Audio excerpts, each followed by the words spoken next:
आज बेटे second year में हम लोगों ने चैप्टर नंबर 17 स्टार्ट किया था और उसके अंदर हम लोगों ने इंसान के अंदर इस सिस्टम को डिस्कस किया था, नर्वस सिस्टम इन ह्यूमंस के बारे में। तो जिसमें हमने दो टाइप पढ़ी थी, it is called as a central nervous system और एक का नाम पढ़ा था पेरिफेरल नर्वस सिस्टम के नाम से। तो आज बेटे नर्वस सिस्टम के अंदर मुख्तलिफ किस्म के आमतौर पर ये वाक़ होते हैं जिनको कहते हैं डिसऑर्डर्स। तो मुख्तलिफ किस्म की बीमारियां नर्वस सिस्टम के साथ मुंसलिक होती हैं जिनको नर्वस डिसऑर्डर्स के नाम से, और उनमें सबसे पहले बीमारी उसका नाम है पार्किंसंस डिजीज। ये जो पार्किंसन डिजीज है इसको आम तौर पर शाबाश क्या कहते हैं, रशा की बीमारी के नाम से। अब इसमें पार्किंसन डिजीज की बेसिक काज क्या है? बेसिक ये है, it is called as a head trauma. किसी भी फैक्टर की वजह से, चाहे फॉल की वजह से, चाहे स्पोर्ट्स इंजरी की वजह से, चाहे एक्सीडेंट की वजह से, बाज़ का जेर के अंदर, दिमाग के अंदर, बाज़ का सर के अंदर जख्म आ जाता है। सर में क्या होता है, सर के अंदर चोट लग जाती है, ट्रॉमा चोट को कहेंगे। तो उसकी वजह से कुछ एक जो ब्रेन सेल होते हैं they are affected, some of the brain cells are affected, और उसकी वजह से व्हाट विल हैपन, ये क्या होता है आमतौर पर it is called as a symptoms कह लो, या बेटा इसको हम दूसरे लफ्जों में क्या इफेक्ट्स भी कह सकते हैं। तो इसमें क्या नजर आता है, इनवॉलेंट्री आमतौर पर ट्रेमर्स पैदा होते हैं, लाश और एक झटके लगते हैं, जिसमें क्या होता है इंसान के मोटर जो पावर होती है वो आहिस्ता आहिस्ता डिमिनिशेस होना शुरू हो जाती है, खत्म होना शुरू हो जाती है कि इंसान के कंधे, इंसान के हाथ, इंसान का सर, इस तरीके से क्या होता है इनवॉलेंट्री ट्रेमर, झटके लगते हैं। और वो किस वजह से होता है, हेड ट्रॉमा की, और इस किस्म की कंडीशन को क्या कहते हैं, पार्किंसन डिजीज।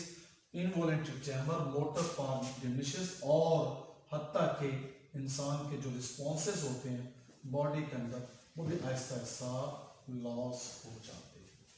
ये बीमारी बेसिकली इसकी जो एज है वो कब होती है, 60 इयर्स या उसके बाद वाले अशरे के अंदर आमतौर पर।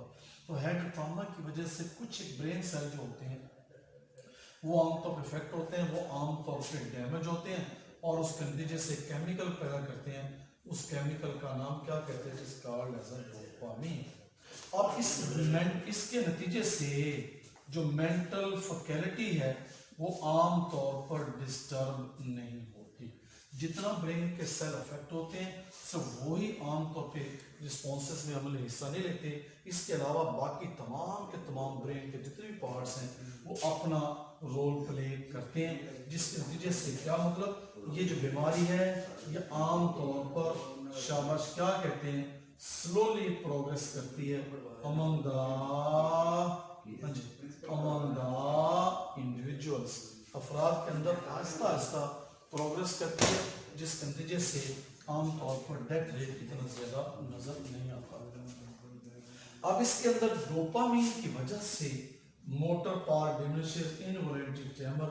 तो मार्केट के अंदर बेटा इसका जो इलाज है वो क्या, आजकल मार्केट के अंदर एक दवाई मिल जाती है, इसको क्या कहते हैं, एल्डोपा। और ये एल्डोपा क्या करता है, the level of the dopamine को आहिस्ता आहिस्ता रिड्यूस करके व्हाट विल हैपन, इस बीमारी को रिड्यूस करने के अमल में हिस्सा लेते हैं। लेकिन फ्यूचर के अंदर एक और प्रोटीन है GDNF, glial cell derived neurotrophic factors. ये चार लफ्ज हैं, मैं लिख देता हूं, इसको कहते हैं glial cell derived neurotrophic factor के नाम से। ये प्रोटीन है, फ्यूचर के बारे में कहा जाता है कि इन प्रोटीन को आमतौर पर क्यों ये GDNF क्या किया, इसका तजर्बा किया गया किसके अंदर, रैट्स के अंदर। इसका तजर्बा किया गया किसके अंदर, मोंक इसके अंदर कि ये प्रोटीन बड़ी इफेक्टिव है, ये क्या करती है, इट बूस्ट अपटेक करती है, किसी के साथ डोपामीन को एब्जॉर्ब करने के अमल में हिस्सा लेती है, जिसकी वजह से डोपामीन का लेवल कम और नतीजतन इस रशा की बीमारी को कंट्रोल किया जा सकता है। इतनी ज्यादा खतरनाक बीमारी नहीं, क्योंकि सिर्फ मेंटल फैकल्टी जो आमतौर पर डिस्टर्ब नहीं होती, जस्ट चंद सेल जो होते हैं इस केमिकल की वजह से रिस्पॉन्सेज जो आमतौर पर स्लो कर देते हैं, और जिसकी वजह से लाश को झटके लगते हैं, और रिस्पॉन्सेज के लॉस होने की वजह से बाज एक्टिविटी जो इंसान के प्रॉपर परफॉर्म नहीं होती। इस बीमारी को कहते हैं पार्किंसन डिजीज। दूसरी जो नर्वस डिसऑर्डर के साथ मुंसलिक बीमारी बेटा वो कौन सी, इसको कहते हैं एपिलेप्सी।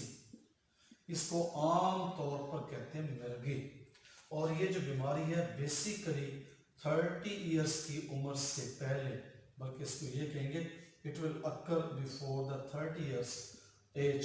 अगर एज 30 से कम है उस होती है इसकी बीमारी के चांसेस ज्यादा।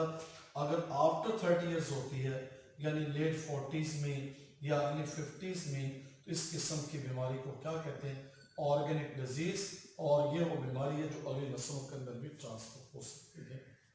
इसमें क्या होता है, अनकॉन्शियसनेस हो जाती है, अनकॉन्शियसनेस जो है आमतौर पर होती है, और इस अनकॉन्शियसनेस में बेसिकली क्या होता है, ये जो हमारे दिमाग के अंदर ये जो सेल्स है जिसको हम क्या कहते हैं, it is called as a grey matter.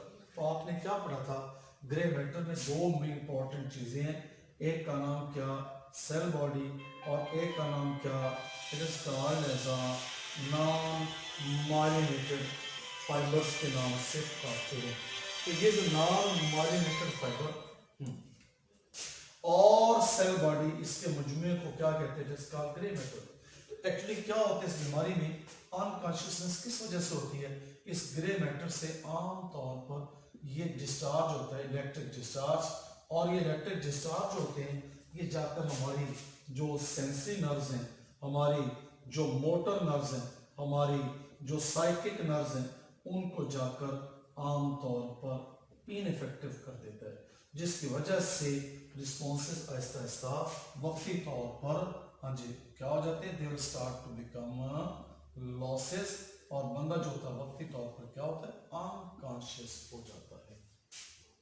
इस बीमारी के बारे में ये एक किस्म का दूसरे लफ्जों में क्या कहते हैं, it is called convulsive disorders. क्या कन्वर्शंस होती है, दौरे पड़ते हैं, कॉमा भी वाकई हो सकता है। तो इस कन्वल्सिव ऑर्डर के बारे में क्या कहते हैं, ये जो अल्कोहल है ये आमतौर पर कन्वल्सिव डिसऑर्डर पैदा करने के अमल में हिस्सा लेता है। दूसरे लफ्जों में अल्कोहल एग्रावेट एपिलेप्सी को, अल्कोहल जो है एग्रावेट करने के अमल में हिस्सा लेता है। इसके लिए एक टेस्ट है EEG, इलेक्ट्रोइंसेफेलोग्राफी। मैं लिख देता हूं, इलेक्ट्रोइंसेफेलोग्राफी ये टेस्ट है जो इलेक्ट्रिक डिस्चार्ज के अमाउंट को मालूम करके इस बीमारी को इंडिकेट करने में हिस्सा लेते हैं इसके जरिए से। और इसका बेटे इलाज क्या है, इसका इलाज क्या, एंटी कन्वल्सिव ड्रग्स को इस्तेमाल किया जाए। ऐसी अद्वियात जो कन्वर्सिव डिसऑर्डर को रिड्यूस करने के अमल में हिस्सा लें, उनके जरिए से बीमारी को कंट्रोल किया जा सकता है। लेकिन कुछ लोग ये भी कहते हैं कि दूध का जो इस्तेमाल उसको बढ़ाने से भी एपिलेप्सी को कंट्रोल किया जा सकता है। इसके लिए क्या कहते हैं कि should avoid from the use of alcohol, क्योंकि अल्कोहल एग्रावेट, अल्कोहल के बारे में क्या कहते हैं, एग्रावेट एपिलेप्सी, एपिलेप्सी को बढ़ाता है। इसलिए व्हाट विल हैपन, उनमें अल्कोहल के जो दूसरे केमिकल कंपाउंड्स हैं, अल्कोहल के अंदर जो मेडिसिन हैं, उनको इस्तेमाल करने से गुरेज करना चाहिए। ये था हमारा दूसरा डिसऑर्डर जिसका नाम, पहले का नाम था पार्किंसन रशा की बीमारी, और दूसरे का नाम क्या था, it is called as epilepsy. तीसरा और आखिरी बेटे वो क्या है, इट इज कॉल्ड एज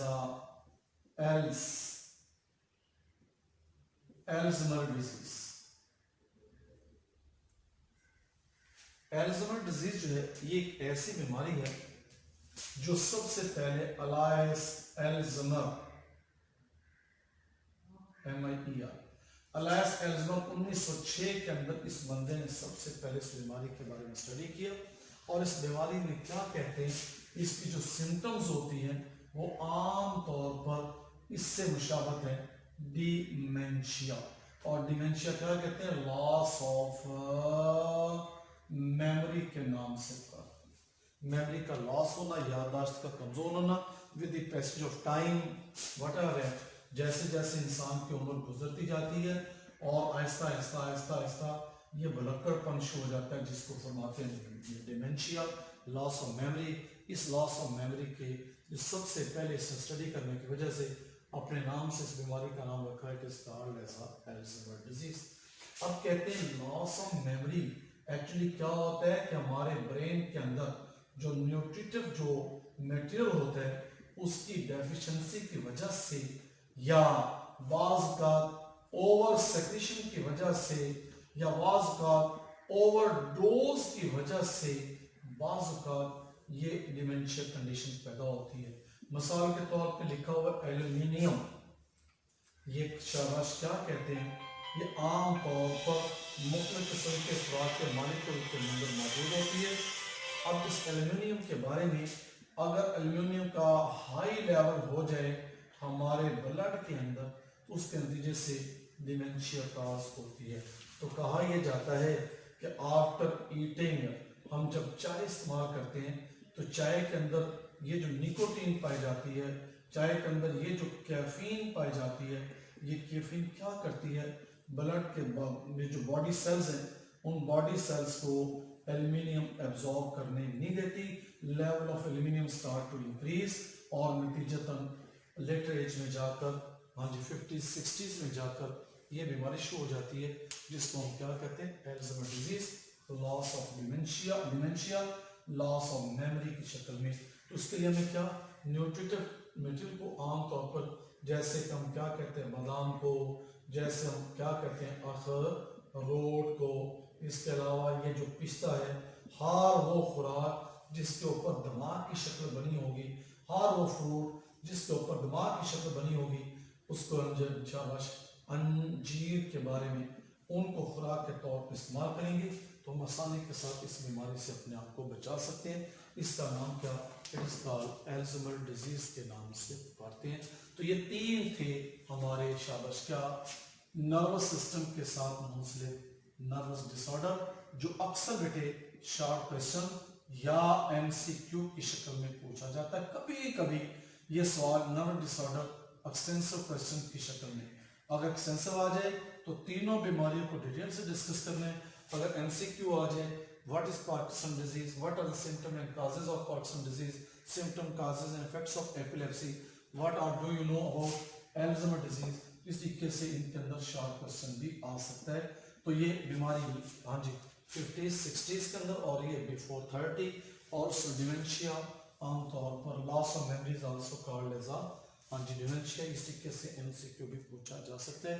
ये था आज का हमारा टॉपिक। इंशाल्लाह नर्वस कोऑर्डिनेशन का टॉपिक हमारा मुकम्मल हुआ।